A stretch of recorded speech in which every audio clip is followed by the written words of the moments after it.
review visi misi SMP Negeri 1 Sampang akan dapat berjalan dengan lancar, tidak ada halangan suatu apa, maka acara ini marilah kita buka dengan ucapan basmalah. Bismillahirrahmanirrahim. Indonesia tanah airku, tanah tumpah darahku. Di sanalah aku berdiri, jadi pandu ibuku. Indonesia. Bapak Ibu yang saya hormati, hari ini kita akan mengadakan review tentang visi sekolah. Review itu artinya apa? Jangan sampai tidak mengerti review. Mengulas, meninjau kembali hal yang sudah meninjau kembali hal yang sudah dilakukan oleh kita, apakah masih sesuai dengan kondisi yang sekarang atau tidak, maka perlu direview. Kita ingin melihat SMP, murid-murid SMP Negeri 1 Sampang yang bagaimana gitu. Ya, langsung diskusi aja ya Pak Hadi. Ya, langsung diskusi aja. Monggo.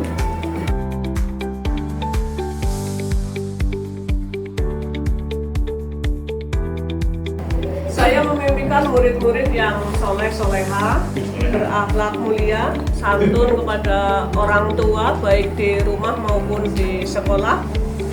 Kemudian berbudi pekerti luhur, berpikir kritis, semangat dalam belajar, senang dengan tantangan dan perubahan, kemudian selalu berinovasi. Itu Siswa yang SPSA yang saya ikuti yaitu di samping anak-anak berakhlak mulia, di sini saya mimpikan anak-anak kita adalah anak-anak yang rajin. Artinya di sini untuk pengembangan literasi maupun numerasi mereka bersifat selalu untuk mencoba dan tidak pernah gampang menyerah untuk melakukan hal-hal yang terbaik. Saya memimpikan anak saya itu ada empat bagian, yaitu etik, estetik, kinestetik, dan akademik.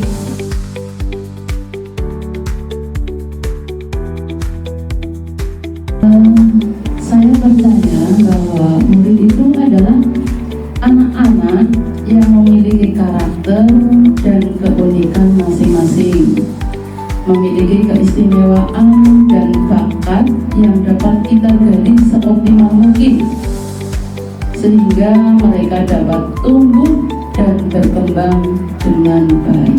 Berdasarkan pakar pendidikan, murid adalah anak-anak yang belajar di sekolahan yang dibimbing oleh Bapak Ibu Guru untuk mencapai suatu tujuan. Demikian, terima kasih. Anak-anak itu merupakan aset negara yang harus kita kembangkan secara optimal sesuai dengan kemampuannya, dan sekolah itu sebagai wadah untuk generasi penerus bangsa. Terima kasih. Aset pendidikan itu aset invest jangka panjang. Tidak heran kalau Jepang itu sekarang itu, maaf ini kalau panjenengan pengen jadi guru ya ke Jepang.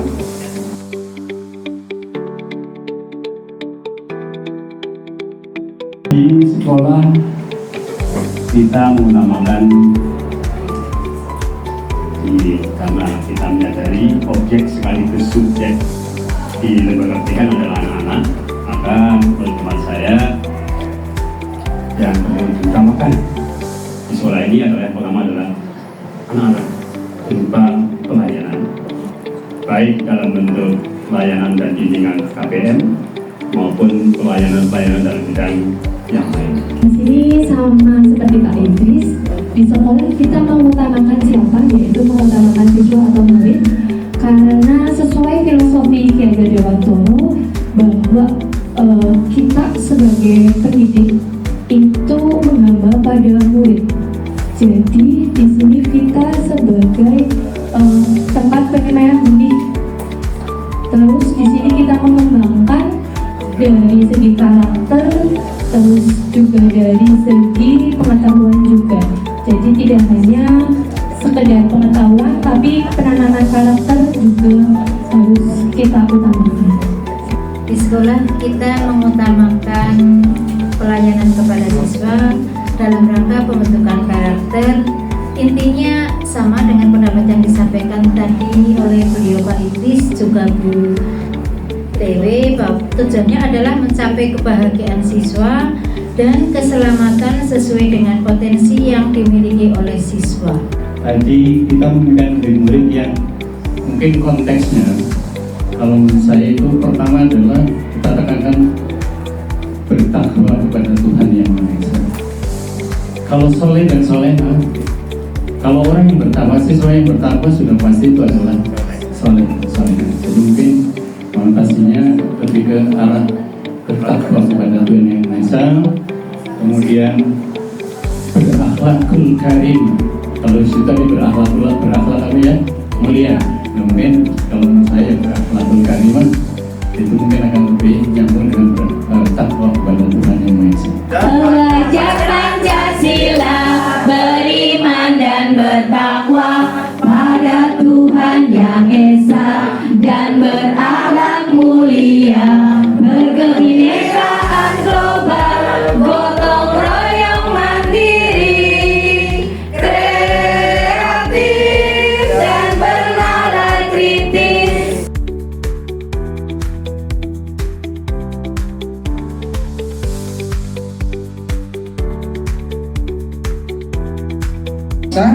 Serta berakhlak mulia, berkarakter Pancasila, memiliki potensi literasi dan numerasi untuk pendidikan lebih lanjut. Kita bahas kalimat demi kalimat. Apa kata ya? Kata. Terwujudnya lulusan yang beriman dan bertakwa kepada Tuhan Yang Maha Esa serta berakhlak mulia. Ya. Betul. Berkarakter Pancasila. Ya, coba Bu. Untuk berkarakter Pancasila itu kan sudah ada beriman dan bertakwa, itu sudah masuk dalam berkarakter Pancasila. Mungkin kurang efektif. Iya. Lulusan yang beriman dan bertakwa itu sudah tingkat tinggi, Pak. Kalimat yang tingkat tinggi itu. Contohnya dan takwa. Takwa itu ya takut, apa yang diperintahkan harus dikerjakan, apa yang dilarang harus ditinggalkan. Otomatis ya berakhlak mulia. Terwujudnya lulusan yang berkarakter Pancasila. Kalimatnya bagus, berkarakter Pancasila. Akan tapi menurut pendapat kami bahwa karakter Pancasila itu lebih familiar di dunia pendidikan kalau gampangnya di guru. Kalau kemudian visi misi ini dibaca oleh orang awam, maka mereka butuh penjelasan apa sih karakter Pancasila. Dia menurut saya kembali saja kalimat yang pertama. Jadi lebih terbaca oleh siapa saja yang baca, bahwa maksudnya adalah lulusan yang beriman, bertakwa, berdoa Maha Esa, berakhlak mulia. Karakter Pancasilanya yang oke. Lebih luas itu. Semuanya bagus, memang tujuannya bagus. Tapi kalau karakter Pancasilanya dibuang, juga nanti karakter yang lain. Tadi kan kita juga memimpikan murid-murid yang kreatif juga. Kita juga memimpikan murid-murid yang bernalar kritis, gitu kan. Nah itu kalau dibilang sifat-sifat itu, karakter-karakter lain dari Pancasila itu selain kan ada 6 itu, baru 1 yang beriman dan bertakwa Tuhan Yang Maha Esa berakhlak mulia. Itu juga harusnya ditambahkan kalau tulisan karakter Pancasilanya mau hilang. Visi itu menurut saya adalah yang menarik masyarakat untuk lebih tahu tentang misinya, kalau menurut saya, dan lebih singkat. Betul. Jadi memang untuk masyarakat awam lebih ke beriman dan bertakwa kepada Tuhan Yang Maha Esa. Tetapi itu sudah include di dalam karakter pelajar Pancasila. Jadi ini saya usul konkretnya saja ya. Terwujudnya lulusan berkarakter profil pelajar Pancasila. kalau masyarakat baca seperti itu bertanya, anu apa sih profil pelajar Pancasila? Gitu loh. Kalau saya itu adalah bla bla bla di dalam misi gitu. Jadi usul konkret saya terwujudnya lulusan berkarakter profil pelajar Pancasila, memiliki kompetensi literasi numerasi serta berwawasan lingkungan untuk melanjutkan untuk mengikuti pendidikan lebih lanjut. Mungkin begitu usul dari saya. Terima kasih.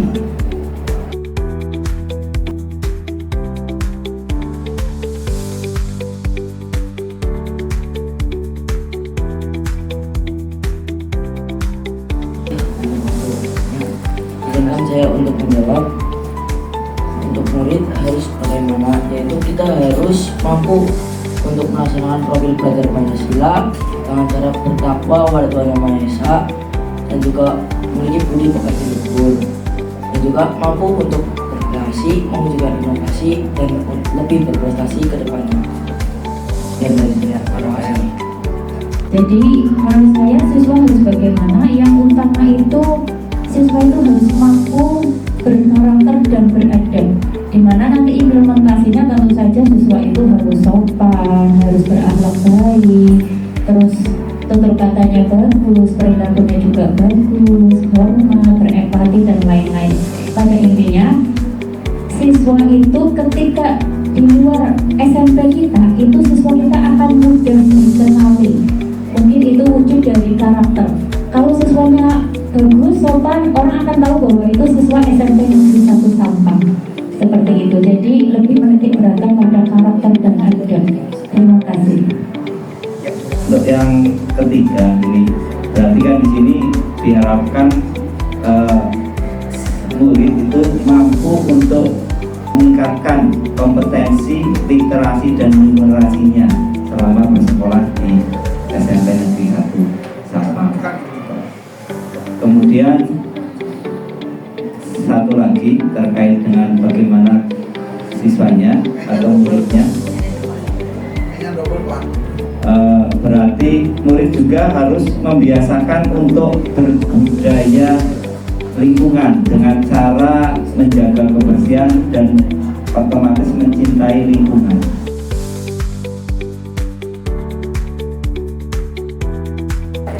Memiliki kompetensi bahasa komunikasi yang baik.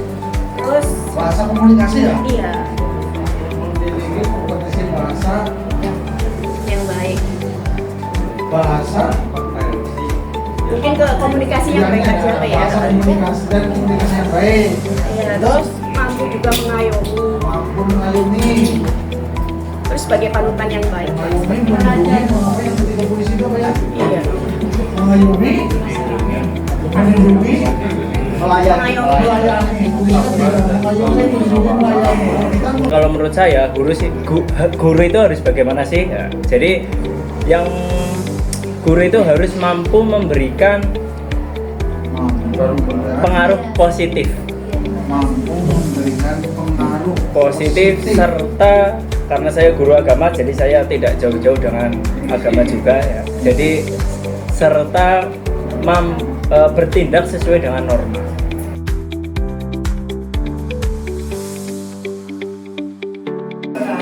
Kepala sekolah itu yang pertama itu harus mempunyai jiwa kepemimpinan.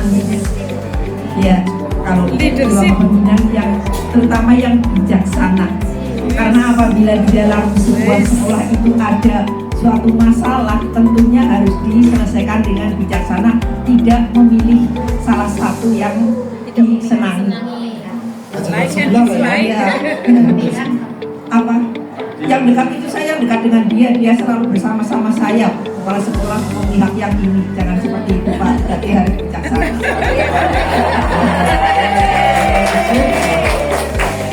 Yang kedua, kepala sekolah itu harus tegas Pak, terutama di dalam menjalankan peraturan yang ada di sekolah. Dan ya, kalau salah ya salah itu berarti. Tegas dalam menegakkan aturan ya. Yes. Tegas di dalam menegakkan aturan, peraturan menegakkan peraturan yang ada. Tentunya kepala sekolah itu memiliki pengetahuan dan keterampilan dalam manajerial karena ini hubungannya dengan administrasi ya Pak. Jadi tentunya seperti Bapak itu sudah menguasai administrasi, manajerialnya sudah bagus. Terus keterampilan sosial, jadi mampu memahami kebutuhan semua warga sekolah, baik dari siswa, guru, dan staf administratif, dan kepada wali murid juga. Jadi kepala sekolah itu mampu memahami kebutuhan kami semua sebagai warga sekolah, sehingga nanti terbentuk hubungan yang positif dan kami bisa berkolaborasi dengan baik untuk mewujudkan visi sekolah seperti itu. Terima kasih. Kami dari Bapak Kepala Sekolah itu adalah menyediakan sarana dan prasarana, yaitu yang sesuai dengan industri 4.0 Bapak. Nah, oke. Untuk zaman sekarang eranya adalah era teknologi. Nah, makanya yang kami inginkan itu adalah sarana dan prasarana sesuai dengan industri 4.0. Oke, terima kasih. Sebagai kepala sekolah harus bagaimana? Menurut saya Bapak harus bertanggung jawab dengan Nama apa sih Yud? bertanggung jawab dengan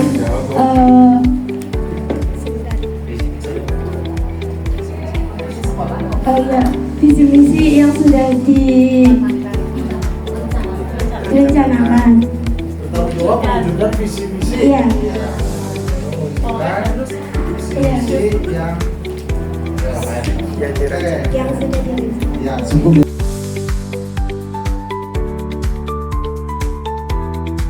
Kami Bapak Ibu Guru dari Desa Sampang mengharapkan komite itu menjadi pertimbangan action untuk mendukung program sekolah. Pertimbangannya begini, jangan merugikan sekolah juga jangan merugikan siswa. Begitu, jadi adil gitu nih Bapak. Kemudian juga